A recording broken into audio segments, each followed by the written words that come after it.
Hi, tonight we're going to talk about the power of visualization. The power of visualization is used by athletes, presenters, and psychologists to be successful in competitions and presentations and life. It is used a lot in the Olympics and elite sports, becoming essential and elaborate to perform better. Olympic teams hire sports psychologists to train their athletes, and some train individuals in presentation skills. They are visualization to get rid of the negative voices in our head with positive visualization so we can give an effective presentation or a high performance in sports.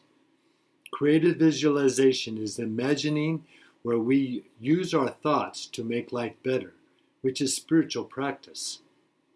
Our thoughts are the first step for something to happen. So if we can imagine it, we can do it. Swami Vivekananda says, "We are what our thoughts have made us." So take care about what you think. Words are secondary.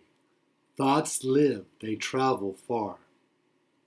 In visualization, we think, then we take action, similar to daydreaming with an intention or objective, which is visualize, then materialize.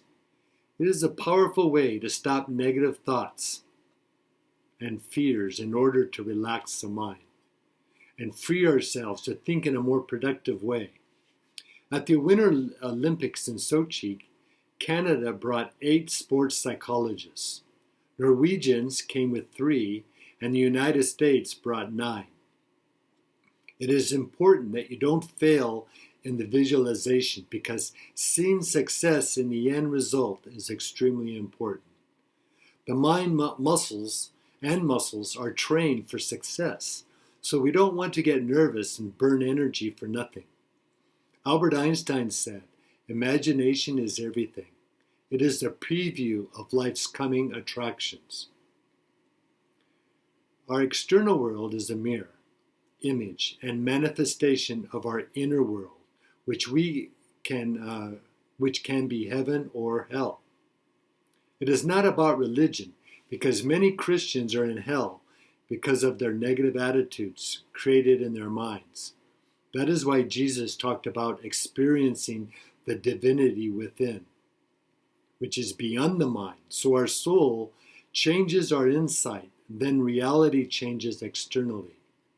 To make this transformation from the mind to spirit, we use visualizations, contemplation, and meditation to change our attitude, emotions, and situations. These are the methods to clean up our mind, but we must remember that they are methods. We don't meditate or visualize to become a good meditator or a good visualizer, but to be free. There are many techniques to free ourselves from the mind, so we choose the best ones for us and our lifestyle. A Kemetic proverb says, "True teaching is not an accumulation of knowledge. It is an awakening of consciousness which goes through successive stages." We start with the body, so we diet, exercise, and stand or sit tall to become strong and healthy. We imagine the body we want, then shape it. But if we don't understand, we study philosophy, science, or psychology to get with it. If we want to connect with the subtle energy we call consciousness, we imagine releasing our psychic rubbish and replacing it with light or consciousness. Heaven is here now. We just need to imagine and live in it. But hell is here too. And if we are condemning everyone, we are living in hell. Visualization and meditation are here to help us change our outlook and move towards heaven with beauty and joy in paradise. Heaven or hell is not a place, as they depend on ourself. They are states of mind or states of consciousness. Therefore, if we are not happy, we can choose a method or many ways to change the inner space and transform to a happy dimension. An ancient Egyptian proverb says, "All is within you. Know your most inward self and look for what corresponds with it, in nature. We need to look around and choose a way and means we can use to clean our mind. It can be martial arts, dance, yoga, prayer, cooking, athletics, art, weightlifting, or meditation. It just depends on us. We can be parents and give unconditional love as a way to receive an opening to that greater consciousness. That will expand us too. We just have to be aware of what unfolds and enjoy the experience. To make it spiritual, we release what is blocking our connection. Visualization and meditation are techniques to calm down an agitated mind, because with a quiet mind, we are mindful. This prepares us for the deep experience of consciousness where the waves only break on the surface. This is the meaning of life, which is just to be alive and awake by being mindful of the present moment. It is very simple. We don't have to panic or achieve anything because consciousness is within and all around us. The method to calm an agitated mind is not important because you are just becoming who you really are. Swami Vivekananda says, you have to grow from the inside out. None can teach you. None can make you spiritual. There is no other teacher but you, your own soul. We choose what thoughts we think. So it is not about controlling them because we are the ones that choose them. Our thoughts are electrical impulses that travel down different pathways of neurons in our brain. To make the pathway proficient, when the electrical impulse travels down the axon, myelin is formed around the neuron.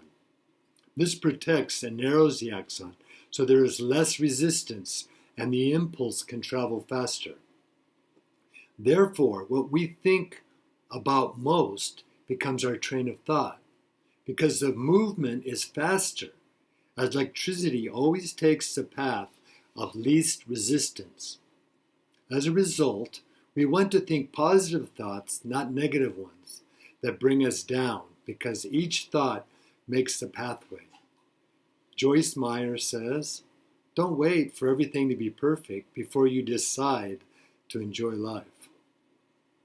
We walk on a trail because it is easier and faster, but you want to make one that is good and enjoyable, not threatening to our health and happiness. We can control our subconscious, but we can't control our subconscious, but we can make a pathway for positive thoughts and good conditions for them over negative thoughts. If a negative thought comes in our mind, we don't fight it because that is the same as dwelling on it, which gives it power. Our imagination is a mechanism to visualize the highest path we can take to create an image to why we are free. Every thought opens the door to an even greater image. That is why we want to think positive, so we evolve upward, not down. If we visualize the higher self in everything we do and honor the higher self in people around us, it will honor us. Dr. Wayne Dyer said, it matters not how long you've been stuck in a pattern. That's kept you from fulfilling your highest ideal of yourself. By shifting so that you restate who you are in your imagination and choosing to live from this perspective, you will achieve that transformation.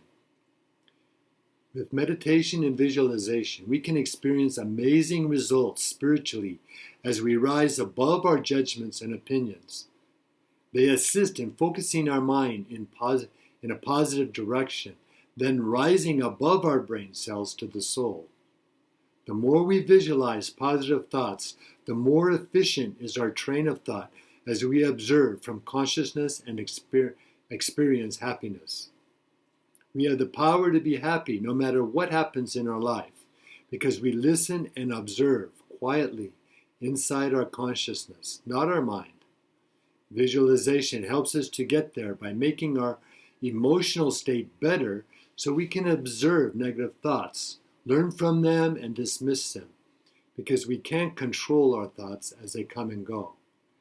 Outside the mind, in the state of consciousness, we awaken with a clear vision, so don't need visualization in this dimension, as we use it to get beyond the material realm in the intellect. Dimensions are planes of consciousness that vibrate at specific frequencies, and the different dimensions vibrate higher than the one below it. They give us freedom in a more expanded perception of life and greater understanding, as we experience heaven or bliss in a state of consciousness.